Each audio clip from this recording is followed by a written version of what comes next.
మొన్నటి పార్లమెంట్ ఎన్నికల్లో ఓట్ల కోసం ఎక్కడ దేవుడు కనబడితే అక్కడ దేవుడి మీద ఓటు పెట్టి, ఎక్కడ దర్గా కనబడితే అక్కడ దర్గా మీద ఓటు పెట్టి 2 లక్షల రుణమాఫీ ప్రతి రైతన్నకు కూడా రుణమాఫీ చేస్తామని చెప్పేసి పలికినటువంటి ముఖ్యమంత్రి గారు మొన్న వైరాలో జరిగినటువంటి 15 ఆగస్టు మీటింగ్ లో అందరికీ రుణమాఫీ చేశారని చెప్పారు.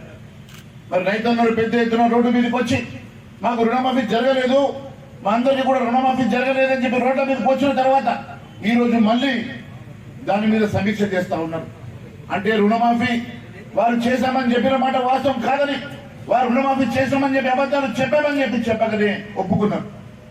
అన్నిటికన్నా ముఖ్యం, వారి స్వయంగా వారి మంత్రి తుమ్మల నాగేశ్వరరావు గారు ముందు చెప్తా ఉన్నారు సగం మందికి మాత్రమే రుణమాఫీ జరిగిందని.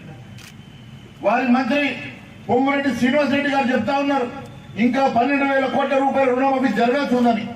అంటే వారి సహజ మంత్రులు ఈ రోజు రుణమాఫీ జరగలేదని చెప్తా ఉంటే ఒకవైపు ముఖ్యమంత్రి గారు రుణమాఫీ జరిగిందని చెప్పి దేవుళ్ళ మీద ఒట్టు పెడుతున్నాం. వారి ప్రభుత్వంలో ఉన్నటువంటి మంత్రులే రుణమాఫీ జరగలేదని చెప్తా ఉంటే ముఖ్యమంత్రి గారి డొల్లతనం ఈ రోజు బయటపడింది. ముఖ్యమంత్రి గారు వాస్తవాలు మాట్లాడతలేరు, అబద్ధపు మాటలు మాట్లాడుతూ ఉన్నారని చెప్పి వారి మంత్రులే చెప్పకనే చెప్పినట్టుగా తెలుస్తున్నది. ఈ రకంగా ఈ ప్రభుత్వం ఏది మాట్లాడినా, ఈ ప్రభుత్వం ఏది చెప్పినా వాస్తవ దూరంగా అబద్ధపు మాటలుగా బూటకు మాటలుగా తేలిపోతున్నది. ఈ రోజు ఏ రైతున్నైతే వాళ్ళకు భయపడక, ఎండకు భయపడక, తేళ్లకు భయపడక, పావులకు భయపడక దినము రాత్రి కష్టపడి పండించే రైతులను కూడా మోసం చేసేటువంటి ఈ ప్రభుత్వం మనుగడ సాగదని చెప్పి నేను తెలియజేస్తా ఉన్నాను. అబద్ధాల బూటకపు మాటల మీద, అబద్ధాల మాటల పురాతన మీద ఏర్పాటైనటువంటి ప్రభుత్వం ఎన్నో హామీలు ఇచ్చి ఒక్క హామీ కూడా నెరవేర్చని ప్రభుత్వం మళ్ళీ రైతులకు మోసం చేయడానికి ఈ రోజు రైతులనే కాదు దేవుళ్ళను కూడా మోసం చేసింది. ఎక్కడ దేవుడు కనబడితే అక్కడ, ఎక్కడ ఏ ఊరికి పోతే ఆ ఊరు దేవుళ్ళ మీద ఒట్టు పెట్టేటువంటి ముఖ్యమంత్రి గారు ఈ రోజు రైతులతో సహా దేవుళ్ళను కూడా మోసం చేసిండు. దేవుళ్ళ మీద ఒట్టు పెట్టి ఈ రోజు మళ్ళీ రుణమాఫీ చేయకుండానే రుణమాఫీ చేశానని అబద్ధాలు చెప్తా ఉన్నారంటే వారి వెంట ఉన్న మంత్రులే మరి రుణమాఫీ జరగలేదని చెప్తా ఉంటే ముఖ్యమంత్రి గారి అబద్ధాలు ఈ రకంగా బయటపడేది తెలియజేస్తా ఉన్నాను. మీరు ఏదో మాయ మాటలు చెప్పి తప్పించుకుందామని చూస్తున్నారేమో. ముఖ్యమంత్రి గారు మీ ప్రభుత్వాన్ని వెంటాడతాం, ఖచ్చితంగా మీ మెడలు వచ్చి మీరు ఇచ్చిన మాటకు రుణమాఫీ జరిగే విధంగా మేము పోరాటం చేస్తామని తెలియజేస్తా ఉన్నాను. భారతీయ జనతా పార్టీ రైతుల పక్షాన నిలబడుతుంది, భారతీయ జనతా పార్టీ రైతుల పక్షాన పోరాటం చేస్తుంది.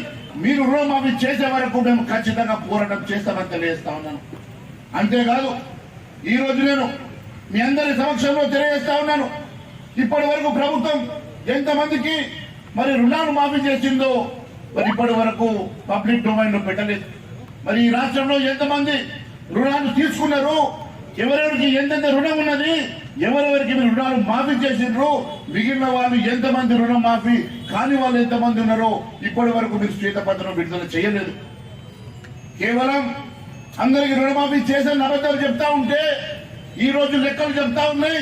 ఈ రాష్ట్రంలో దాదాపు 60 లక్షల మంది రైతులు రుణాలు తీసుకుంటే మీరు కేవలం 22 లక్షల మంది రైతులకు మాత్రమే రుణమాఫీ చేశారు. అంటే మిగిలినటువంటి రైతాంగానికి మీరు 38 లక్షల మంది రైతాంగానికి ఇంకా మీరు రుణమాఫీ చేయలేదని చెప్పి మరి లెక్కలు చెప్తా ఉన్నాయి. అంటే ఈ రోజు కేవలం 22 లక్షల మందికి రుణమాఫీ చేసి ఈ రాష్ట్రంలో అందరికీ రుణమాఫీ చేశామని మీరు తప్పుడు లెక్కలు చెప్పడం ఇది ఎంతవరకు సమంజసమని అడుగుతా ఉన్నారు.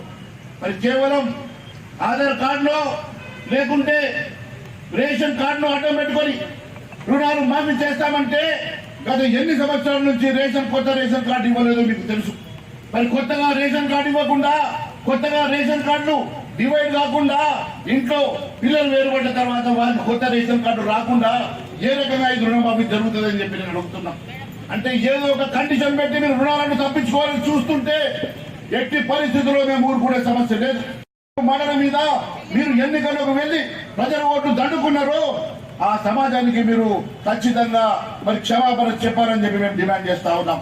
మీరు రుణమాఫీ చేయండి, లేదా బహిరంగ క్షమాపణ చెప్పి మీ వల్ల కాదు అని చెప్పి రాజీనామా చేయమని చెప్పి మేము డిమాండ్ చేస్తా ఉన్నాం.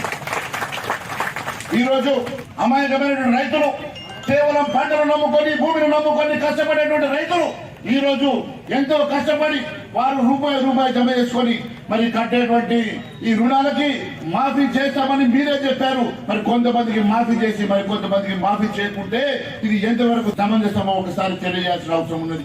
నేను ఒకటి డిమాండ్ చేస్తా ఉన్నాను, ఎట్టి పరిస్థితుల్లో ఈ రాష్ట్రంలో మీరు ఎంతమంది రుణాలు తీసుకున్నారో, ఎంతమందికి రుణం మాఫీ జరిగిందో, ఎంతమందికి రుణం మాఫీ జరగలేదో శ్వేతపత్రం విడుదల చేయాలని ఒక డిమాండ్ చేస్తా ఉన్నాం.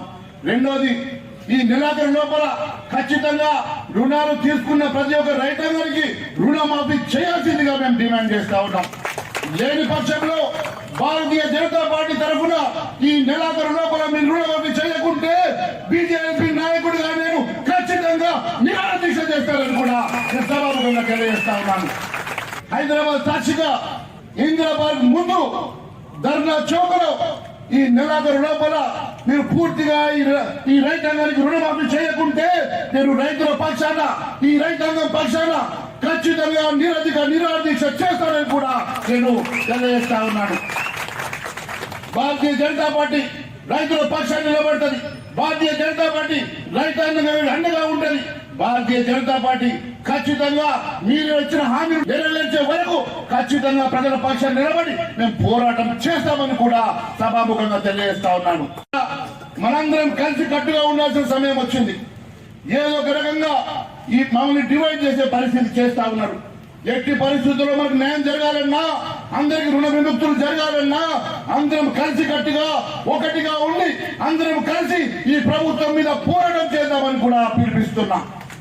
మిత్రులారా, కేవలం బూటకు మాటలతోటి ఏ రకంగానైతే 420 హామీలు ఇచ్చి ఈ ప్రభుత్వం తప్పించుకునే ప్రయత్నం చేస్తా ఉన్నదో, ఏ రకంగానైతే 420 హామీలు ఇచ్చి మోసపూరిత పునాదుల మీద నిర్మాణమైన ప్రభుత్వం ఉన్నదో, అదే మాదిరిగా ఈ రోజు రైతాంగాన్ని కూడా మోసం చేసే ప్రయత్నం చేస్తా ఉన్నది. ఎట్టి పరిస్థితుల్లో ఇవ్వటామని మరొకసారి తెలియజేసుకుంటూ భారత్ మాతాకి